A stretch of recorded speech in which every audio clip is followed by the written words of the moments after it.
U.S. hits China with sanctions over war supplies to Russia. China has been hit with sanctions by the U.S. for supplying critical inputs to Russia's military-industrial base for use in the war against Ukraine. U.S. officials on Wednesday announced a sweeping package targeting nearly 300 entities in Russia, China, and other countries.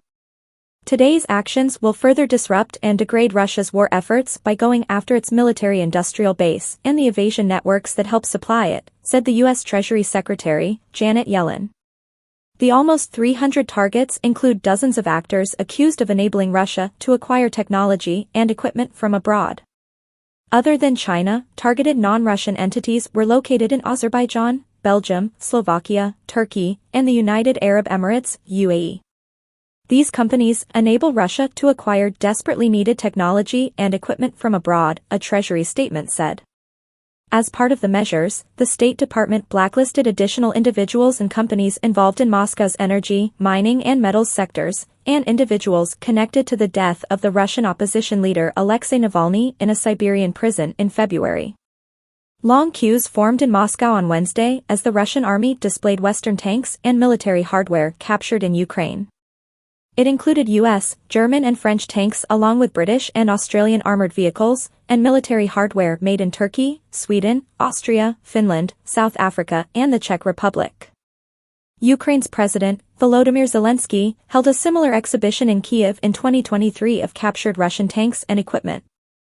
Russia has itself lost more than 3,000 tanks in Ukraine, says the International Institute for Strategic Studies, amounting to its entire pre-war active inventory, but has enough lower-quality armored vehicles in storage for years of replacements and says it is ramping up production of new tanks. The U.S. has accused Russia of violating the international chemical weapons ban by deploying the choking agent chloropicrin against Ukrainian troops and using riot control chemicals as a method of warfare in Ukraine. Russia's use of the gas comes from the same playbook as its operations to poison Alexei Navalny in 2020 and Sergei Skripal and his daughter Yulia in 2018 with the Novichok nerve agent, the State Department said, adding that it was delivering its findings to Congress.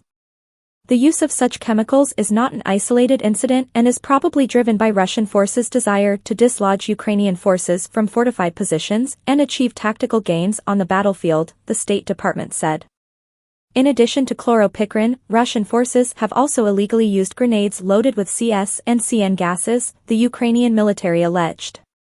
The U.S. government said it was sanctioning Russian state entities and companies linked to Moscow's chemical and biological weapons programs, including a specialized military unit that facilitated the use of chloropicrin against Ukrainian troops.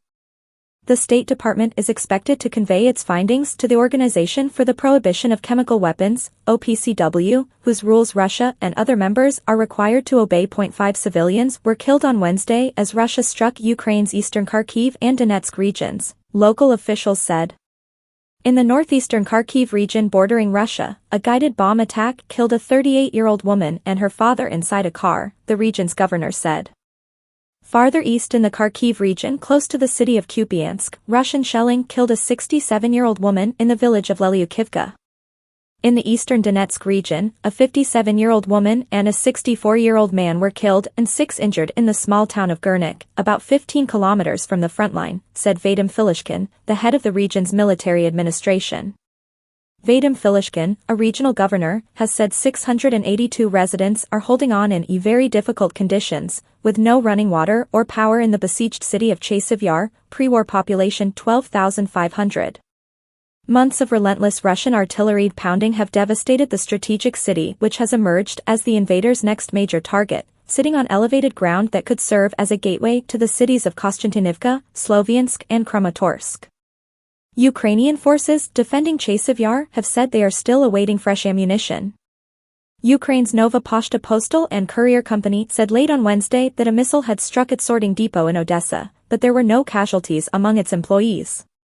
The Odessa regional governor, Ola Kuiper, said at least 13 people were injured in the missile strike, which triggered a large fire. A Russian national pleaded guilty on Wednesday to lying to the FBI about his participation in an organization that wants to restore the Russian Empire, including Ukraine.